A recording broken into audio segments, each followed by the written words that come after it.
Guys, welcome back. Hope you're all having an excellent day, like every single day of your life. It's the end of a month, it's the end of a quarter actually, and I wanted to take this opportunity because I just got an idea for this video, because I just got done doing my monthly review. And this is something that I've been doing, I would say, for the past 2 years now, and not just for monthly, but I have a set of review cycles, let's call it, where every day, every week, every month, quarter, year, etc., I like to assess my progress. Basically, review where I'm moving in the right direction, where I'm fucking up, and just adjust course. And I realized that in this channel, I've only really talked about my daily habit tracking. I've made a video covering that before. And I just came to the conclusion that I really haven't shared much on the other cycles. So I decided to just talk about that a little bit more. And you don't have to go overkill, because I like to take things to the extremes, and I just make a review cycle for everything, for every period. But I have found, at least during the time where I've been monitoring myself in a way, that checking in on my progress is very, very important. I cannot imagine being as productive or structured as I am if I did not enforce these, and I say enforce lightly, if I did not have these guiding principles for myself. Because at times I am very organized, but at other times I place structure and organization upon myself so that it's just easier to stick to a plan or to keep doing my routine, my habits, etc. And like I said, I've been doing this for about 2 years now. And I just concluded, and always, I like to take this time, especially after just coming back from my week where I just had a burst of clarity and just decided to clear my head. It's good to, or I approach my review this time with in a new headspace, in the sense that I look at it now as not just a journal, but as a compass. Because like I said, I use it to assess where I'm making progress, where I'm just falling short, fucking up, whatever, and if there's anything I need to change. And in the past, what I normally defaulted to was to add more things.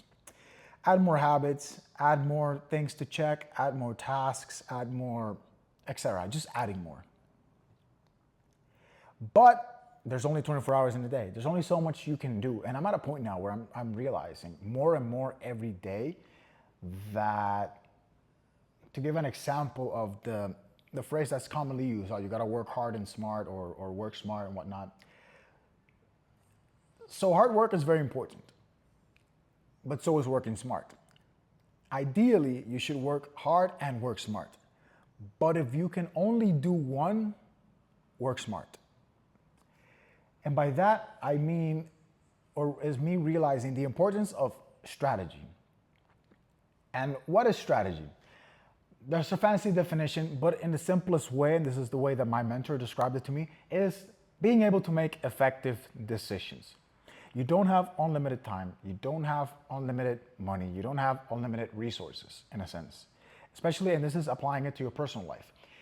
I have a bunch of random things that I want to get really good at. Some are technical skills, like, being highly specialized in, let's say, AI tools, systems building, automations, etc. And then some other miscellaneous hobbies, like being proficient with nunchucks or just getting better at boxing, that are pursuits mostly just for my personal development, but I have no intention of being a world level professional boxer or nunchaku entertainer or anything of the sort. But I enjoy doing it. Same with learning a language, right? But the thing is, I can't, or it is impossible to become a master at everything at once. Or even so, become a master at everything, literally. And it's taken me to times where there's a very specific piece of advice that I've heard multiple times during my life. And maybe it wasn't directly advice, but I've had different people say at different times that the fastest way to get better at something is to not try to get better at everything at the same time. And this is a mistake that I frequently make because I like to push myself. I believe I can do everything and that I'll just figure out a way to add in more hours, more work. I'll add new habits and whatnot until eventually I just stretch myself too thin to the point where I don't make meaningful progress in the areas that I really want. And that's what I want to come back to the review thing. So, because this is something that personally I believe that everyone should have some sort of structure. It doesn't have to be so rigid because my personality defaults to rigidness and just like over planning and yeah, over planning. Let's just keep it at that. And it works to a certain point, especially if you're the type of person who has no structure. Bringing in some sort of structure, even if it's flexible, ideally flexible, is fine. But then it gets to a point where you can't add any more hours to the day. You can't add any more tasks to the day. You literally can't. And this is the truth. Like, you can't. There's only 24 hours in a day. And once you fill them up, then it becomes a matter of being strategic with what it is that you are filling up your time with. And then identifying, okay, are the things that I am doing, are they the best use of my time? Are they the actions that are taking me closer to my goals, right? Assuming you have goals. If you're watching this, I assume you do. Because some people just go with the flow, right? And there's nuance to that, right? Because the internet sucks with nuance. There's no nuance in writing, no nuance in social media. But essentially, yeah, there's a time you just gotta enjoy each day for what it is. But for whatever it is that you want in life, whether it's financially driven, emotionally driven, partner driven, or whatever it may be, charity driven, etc., you need to have an idea of what it is that you want and what you're going to try and get there, what you're going to do to get there, not just hope. Hope is never a plan. Hope is never a strategy. And I've been thinking about that after completing my review. Because I'm very self-critical. I am very self-critical. I like to focus a lot, particularly on my weaknesses and my shortcomings, to then try and address them or improve them. And that often leads me to maybe not highlighting or focusing on my strengths. And with tying it full circle now, with the realization of being strategic, is me just evaluating, okay, does it make more sense to, what makes sense, right? Because I'm 31, gonna be 32 next year, and then of course it's like shit, like I don't know, man, but every year is just going by and faster. September's fucking over already. It's insane. And I'm at a point where I just start thinking a lot about what do I want to accomplish. And with the time left that I have before I die, essentially, what are the things that I have to get done? That if I die, but I got those things done, that I would be satisfied. I would be okay. I got this done that I really wanted to do, and decide which ones are the ones that I don't really care that much if I don't achieve them. So that's been an interesting discovery for myself. But the point of this video really is to, if you're someone who, there's two types, right? If you have no structure, just, I would say, don't go overboard. You know, you don't have to do like a review for every single time period, like year, day, quarter, etc. Daily and weekly, I would say it is important. And you can start small, right? Don't overwhelm yourself with like 20 goals to complete in a day or huge steps if you've never done this. But planning too far ahead, life changes so fast nowadays that it's hard to account for life. It's hard, it's life. But when you constrain it enough to a day or a week, it's short enough to where you can actually make a plan that you can follow up on and make it so that you can actually measure your progress. So from going from no structure to that is definitely ultra helpful.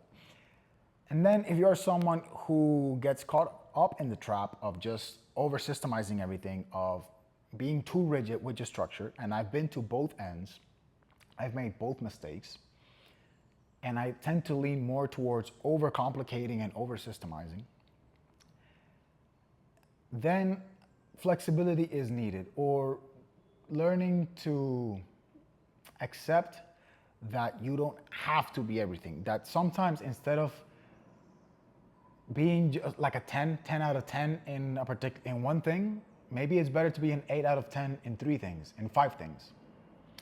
Because the amount of, it's like the graph, or like the diminishing returns thing, right? The effort needed to go from, let's say, 80 to 100 or 90 to 100 is way higher than what it takes for you to go from 0 to 80. And being strategic, at least with the things that aren't crucially important, like the nunchucks, for example. Funny example, but it's like, okay, what are just like the basic tricks that I can learn that would take me to an 8 out of 10, for, you know, from compared against the average, and applying that to everything, technical skills, financially, the way I my fitness, boxing, the way I dress, the network aspect, everything. And yeah, it's been just a quick conversation, and I wanted to share that because I know that there's a lot of people that just look for guidance, right? And I want to share this as I'm going through it, and not share it like all these motherfuckers do when they're making millions, apparently. Some of them are, some of them aren't, but they'll tell you what they're doing now when they're already successful, when they already figured out, when they already went through the pain and the struggles and the lonely chapter, but they don't tell you what they did when they were figuring shit out. Very few of them do. So that's why I'm sharing this, because maybe it helps someone. Yeah. So yeah, that's the video. Wanted to share that for today. It's the end of a quarter, so yeah, Q4 is coming up. It's a good opportunity just to close out the year strong. I do believe in making an effort to always finish strong, no matter what it is. And this is something I got from back when I used to play sports. But it's good to, yeah, just make an effort to push, and don't overstress, and don't focus on what you haven't achieved the first 3 quarters of the year. Focus on what you're going to achieve in the last 3 months. That would be my message to you all. Yeah. Thank you for watching. Get ready for Q4. Hope you all have an excellent day today, and I'll see you on the next one.